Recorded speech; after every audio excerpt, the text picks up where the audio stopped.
അപ്പോൾ pickles making അല്ലെങ്കിൽ അച്ചാർ നിർമ്മാണം എന്ന് പറയുന്നത്, അച്ചാർ നിർമ്മിച്ച് വിപണനം നടത്തുക എന്ന് പറയുന്നത് എന്താണ്?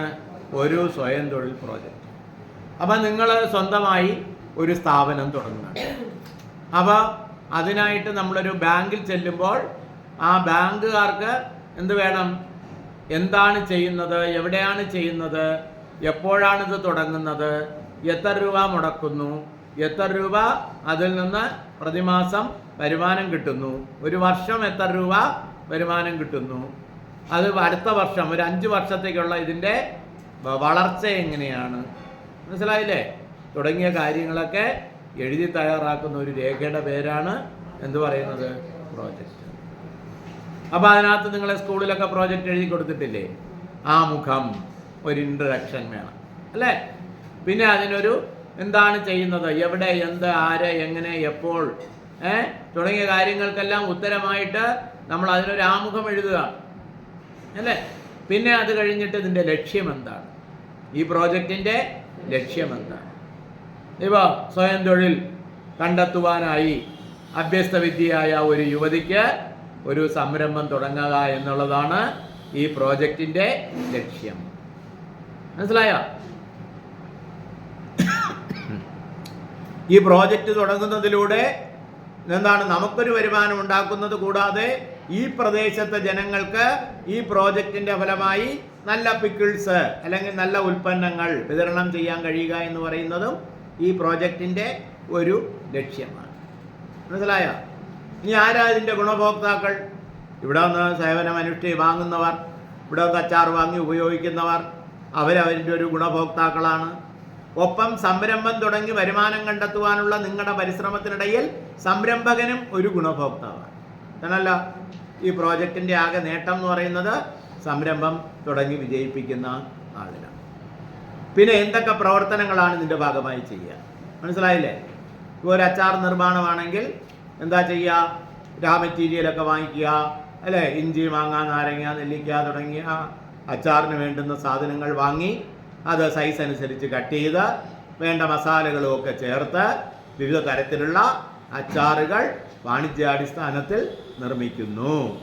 1/2 കിലോ, 1 കിലോ അല്ലെങ്കിൽ 3 കിലോ, 5 കിലോ ഇങ്ങനെയൊക്കെയുള്ള ടിന്നുകളിലാക്കി അത് ഹോൾസെയിൽ കടകൾ വഴിയോ അല്ലേ, അല്ലെങ്കിൽ റീറ്റെയിൽ കടകൾ വഴിയോ അല്ലെങ്കിൽ മേളകൾ വഴിയോ ഒക്കെ വിപണനം നടത്തുന്നു. അല്ലെങ്കിൽ door to door, house to house marketing, ഇങ്ങനെ പല മാർഗങ്ങളുണ്ട് അല്ലേ? ഇതൊക്കെയാണ് അതിൻ്റെ പ്രവർത്തനങ്ങൾ. സാമ്പത്തികം വളരെ ധനകാര്യം, വളരെ പ്രധാനപ്പെട്ട കാര്യമാണ്. എന്താ ധനകാര്യം? സമ്പത്ത് വേണ്ടേ? എവിടെ നിന്നാ സമ്പത്ത് വരിക? പണം. അപ്പോൾ നമുക്ക് എത്ര രൂപ മൊത്തം ചിലവ് വരും? മനസ്സിലായില്ലേ?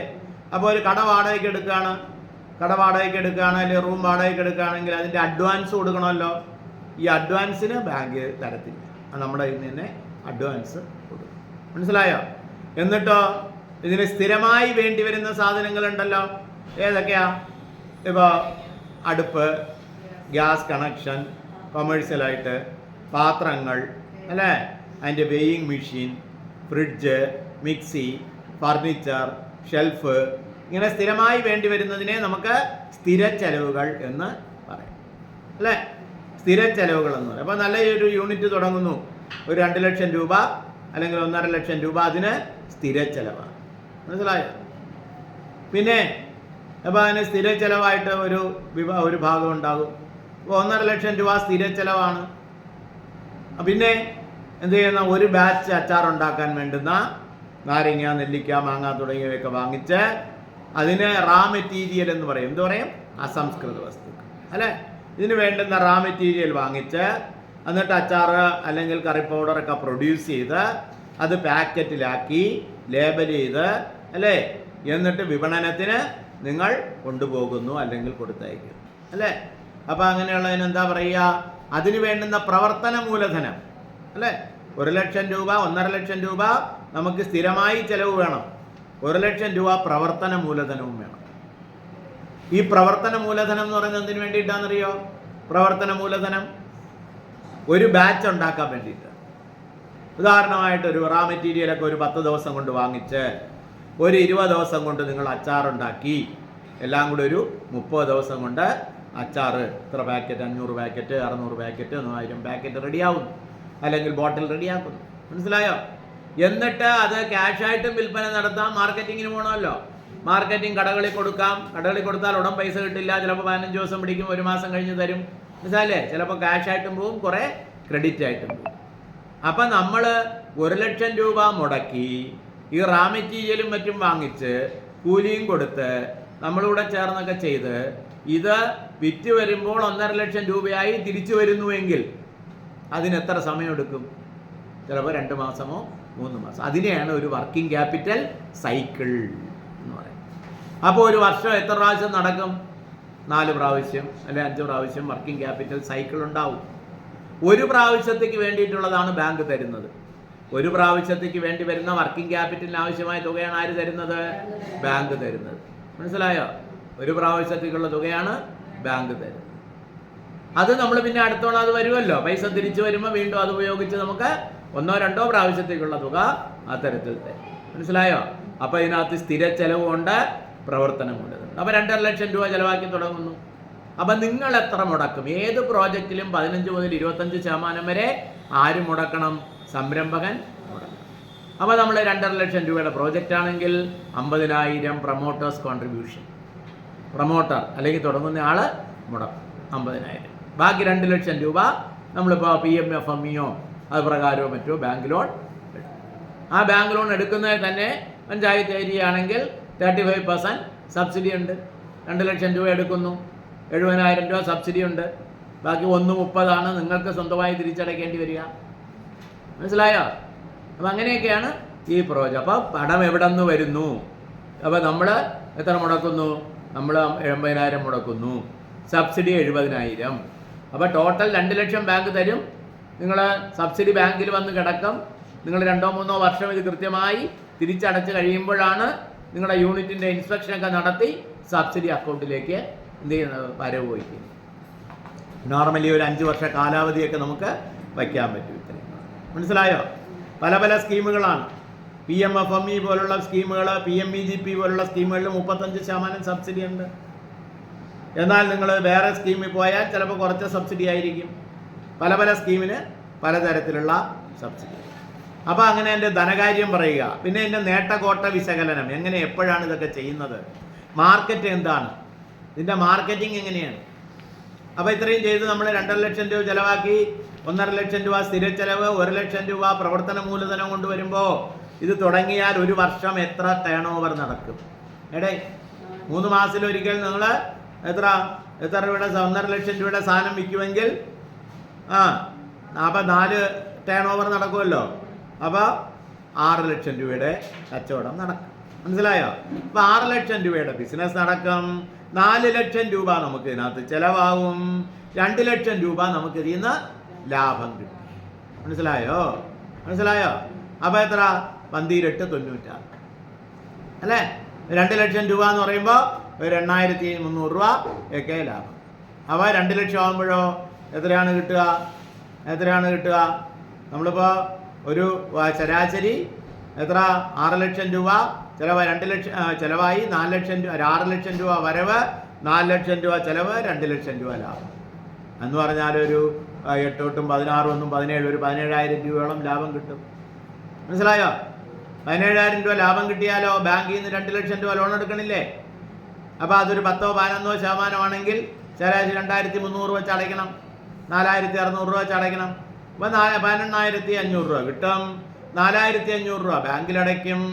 ബാക്കി 12 രൂപ, 13 രൂപ, 13,000 രൂപ നമുക്കൊരു ലാഭം.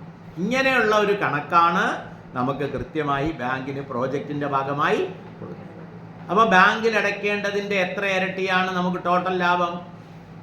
4,500 രൂപ അടയ്ക്കണം. ഒരു 4 ഇരട്ടിയോ 3 ഇരട്ടിയോ ഒക്കെ ടോട്ടൽ. അതിനെയാണ് ബാങ്കുകൾ പറയുന്നത് ഡെറ്റ് സർവീസ് കവറേജ് റേഷ്യോ എന്ന് പറയുന്നത്. അതായത് നിങ്ങളുടെ ഡെറ്റ്, കടം, അത് സർവീസ് ചെയ്യാനായി നിങ്ങളുണ്ടാക്കുന്ന ടോട്ടൽ ലാഭം, അതും ടോട്ടൽ ലാഭവും അടയ്ക്കുന്നതും തമ്മിലുള്ള അനുപാതത്തിനെയാണ് ഡെറ്റ് സർവീസ് കവറേജ് റേഷ്യോ. അത് 4 കൂടാൻ പാടില്ല. മനസ്സിലായില്ലേ? ഒരാൾ 50,000 രൂപ ലാഭം ഉണ്ടാക്കി, 25,000 ബാങ്കിലടച്ചു, ബാക്കി 25,000 എന്ന് പറയുമ്പോൾ ഡെറ്റ് സർവീസ് കവറേജ് റേഷ്യോ 2. ഒരാൾ 30,000 രൂപ ലാഭം ഉണ്ടാക്കി, 10,000 രൂപ ബാങ്കിലെ ലോൺ തിരിച്ചടച്ചു. അപ്പോൾ ഡെറ്റ് സർവീസ് കവറേജ് റേഷ്യോ 3. മനസ്സിലായോ? എന്നിട്ട് നമ്മളിതെല്ലാം പറയുന്നു, ഈ പ്രൊമോട്ടർക്ക് ഇതിൽ താല്പര്യം എങ്ങനെ, ഈ പ്രൊമോട്ടർക്ക് ഈ ബിസിനസ് നടത്താനുള്ള കഴിവുണ്ടോ? അപ്പം നമ്മൾ എന്ത് ചെയ്യും?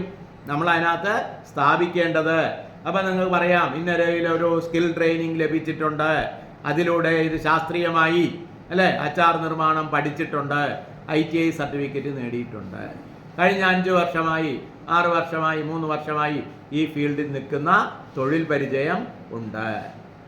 മനസ്സിലായില്ലേ? ഇപ്പം സംരംഭകൻ ഈ സംരംഭം നടത്താൻ കോമ്പിറ്റൻ്റ് ആണ്, സംരംഭകൻ ഈ സംരംഭം നടത്താൻ കഴിവുള്ളയാളാണ്, അത് സ്ഥാപിക്കുക. അതാണ് ബാങ്കുകാർ നോക്കുന്നൊരു കാര്യം. മറ്റൊന്ന് സാങ്കേതികമായി ടെക്നിക്കലായിട്ടുള്ള കാര്യങ്ങൾ, ഇതെങ്ങനെ ഉണ്ടാക്കുന്നു, ഇതിൻ്റെ കാര്യങ്ങളെ കുറിച്ചുള്ള വിശദീകരിക്കുക, മാർക്കറ്റിംഗ് എങ്ങനെയാണ് നടക്കുക, അതെല്ലാം വിശദീകരിക്കുക. അപ്പം സാങ്കേതികമായി ഇത് നടത്താൻ കഴിയും. സാമ്പത്തികമായും ധനപരമായും ഇതിൻ്റെ കാര്യം പറയണം. ധനപരമായിട്ട് എങ്ങനെയാണ് വരവ് ചെലവ്, എത്ര രൂപ മുടക്കണമെന്നൊക്കെ പറഞ്ഞതിനാണ് ധനകാര്യ വിശകലനം. അപ്പോൾ സംരംഭകൻ്റെ കഴിവുകൾ, ധനകാര്യ വിശകലനം, പിന്നെ സാങ്കേതിക വിശകലനം, തിരിച്ചടവ് ശേഷി, ലാഭം ഉണ്ടാക്കുമെന്നുള്ള ഉറപ്പ്, കുടിശ്ശിക വരുത്തൂല്ല എന്നുള്ള ഉറപ്പ്.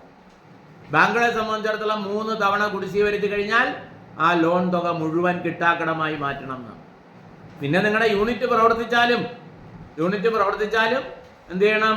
യൂണിറ്റ് പ്രവർത്തിച്ചാലും ബാങ്കിൻ്റെ പൈസ വന്നില്ലെങ്കിൽ എന്താണ്? ബാങ്ക് അത് കിട്ടാക്കടമായി. മനസ്സിലായില്ലേ?